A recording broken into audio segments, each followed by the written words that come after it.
Hello, Monroe County. My name is Gullette-Comer. I have been your circuit clerk for going on 12 years now. I'm making some videos and posting some articles on my website, Gullette-Comer.com, to help you get to know me better in case you haven't interacted with me over my tenure the past 12 years as your circuit clerk. Please feel free to check it out, and thank you for watching.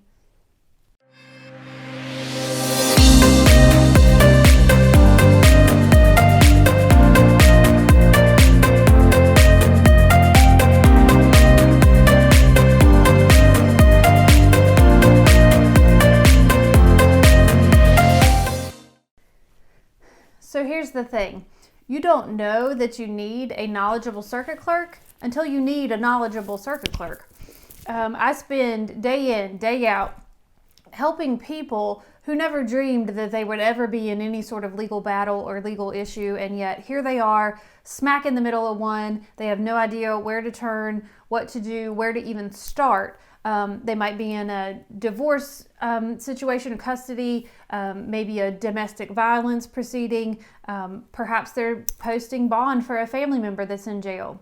Or sometimes people find themselves with an aging parent who never obtained a power of attorney, and now they want to know what the next step is. I have dedicated countless hours since I took office in January of 2011 to learning my duties inside and out, so that when you do come to my window or you call me on the phone or send me an email, that I'm able to, in our first conversation, present to you all of your options so that you can make an educated decision on where you want to go next.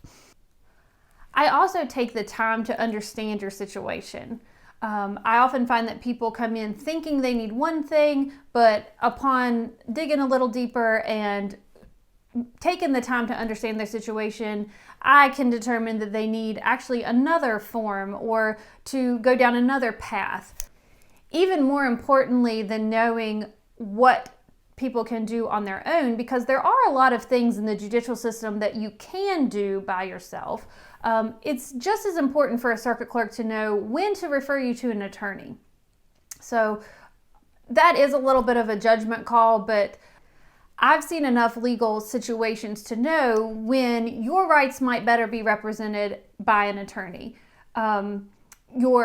Your rights and your property are important, and even though it's not always what someone might want to hear, sometimes it's the truth that you need to talk to an attorney first before proceeding with any what we call pro se proceedings in circuit or family court. And in addition to knowledge of the situation, I also prioritize being kind. I expect it out of my staff. Anytime I'm training a new staff member, I always tell them to prioritize being kind, courteous, and polite. Even if we don't know the answer or we're not the ones that can help you, we try to point you in the right direction that will get you the desired solution to your situation. I started out my working career as a waitress. I think it's a noble profession, and I'm of the opinion that everyone should have to do something of the sort in their lifetime, because knowing how to serve others and serve them well is an invaluable skill. It's one that I try to teach to my children, and I think that it's important for not only those of us in public service, but everyone. So I think it's very valuable. I remember a time when a fellow waitress told me that she was always amazed that I treated everyone the same. That no matter who walked in the door, I gave them the same smile. I filled their drinks just the same.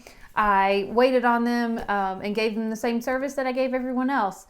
And, I was only 15, 16 at the time. And it perplexed me a little bit when she said that, because I didn't know there was any other way to treat people. But I understand now where she was coming from. When you're a waiter, waitress, if any of you have ever been in the service industry, you know who the nice people are, who the good tippers are, who is more likely to spend a little extra money, and you know that pretty quickly. And so she knew that I had all of that information and still chose to treat everyone the same. That's a valuable lesson that I learned, and I carry it with me, even through to today, oftentimes I am meeting people for the first time when they are in the middle of a very stressful situation. I don't take the frustration personally. I know that if I were in that same situation, that I would probably be just as upset and distraught as they are. It is my goal that when people come into the office, they leave with more information and feeling better about their situation than when they came in. No one wants to be in the circuit clerk's office. I can assure you no one set out in life to get a divorce or pick up a criminal charge or go through a custody battle or any of that stuff. But even though they're in the situation, I'm there to help them. I don't choose to stay in public service for the accolades. There's not many to speak of, but I have chosen to stay because I love helping people. I'm a helper by nature, and I see a recurrent theme in the Bible, and that's that God wants us to have a servant's heart. And I think that's very important. And I strive for that every day. And I truly love serving others and helping others. And nothing makes me happier than being able to help someone through a difficult situation. Navigating the judicial system is very intimidating for a lot of people. And I'm there to help you through it. Oftentimes it can be so overwhelming for pro se litigants, or in other words, people proceeding through a legal matter without an attorney. It can be overwhelming, so overwhelming sometimes that they choose to just give up. I like to say a knowledgeable circuit clerk is like insurance. I hope you never need me, but I'm here if you do.